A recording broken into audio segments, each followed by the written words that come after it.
দেখবেন একটা ফল গাছে যত বেশি ফল তত গাছটা ঝুঁকা, ফল গাছ যত বেশি ঝুঁকা বুঝবেন তত বেশি ফল। যেটা ঝুঁকা না এটা শটান খাড়ায় আছে, দাঁড়ায় আছে, মানে ওটার মধ্যে কোনো মাল মশলা, যার ভিতরে যত আদব আমল সে তত বেশি ঝুঁকে থাকবে।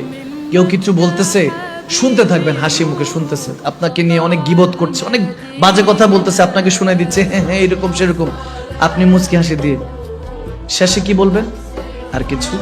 যখন আবার বলবে আবার বলতে থাকবে, এই এত কিছু বলি গন্ডার চামড়া কিছু, এরপরও কিছু, আর কিছু। যখন শেষ বলার কিছু নাই, তার পিঠের মধ্যে এমনি মালিশ কেউ, এত টেনশন নিও, এত নিজেকে তাকলিফ দেওয়ার দরকার, শান্ত হোক বলে চলে যাবে, বেচারা ভিতরে ভিতরে শেষ। ঠিক কিনা? এভাবে জিততে হয় দুনিয়া। দুনিয়া জিতেন, টাকা আপনার পিছনে দৌড়াতে থাকবে।